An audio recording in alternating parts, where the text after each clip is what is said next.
In big news this week, Elders has rejected Rural Co's bid for its Rural Services division and, in somewhat of a surprise, decided to go it alone. Also this week, we got a first glance at the map of proposed electorate boundaries for the next state election. The draft map would see the removal of Murrumbidgee and significant changes to at least 12 other rural seats, including Barwon, which will increase by more than half to cover an area equivalent to 44% of the state. Meanwhile, moves by processors to shore up new supplies and in some cases cut back supply are leaving some family dairy farms wondering whether they will be able to find a home for their milk. Some processors have made it clear they only want suppliers close to their factory or suppliers that can produce a certain volume.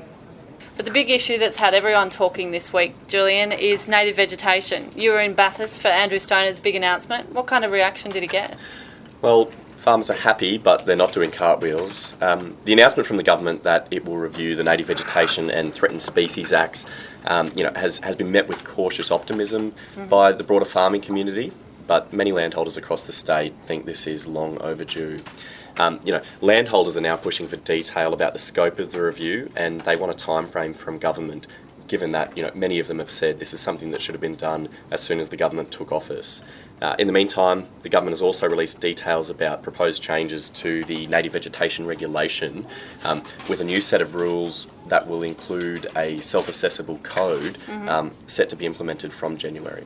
But we're going to replace all of that mess with a single modern statute that delivers effective environmental protection while enabling sustainable economic and agricultural activity.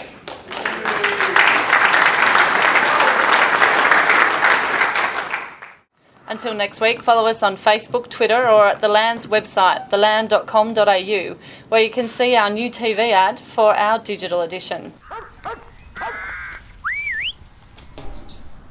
The Land just got faster. Get all the rural news sooner with your new digital edition. Subscribe to the paper and get the digital edition free.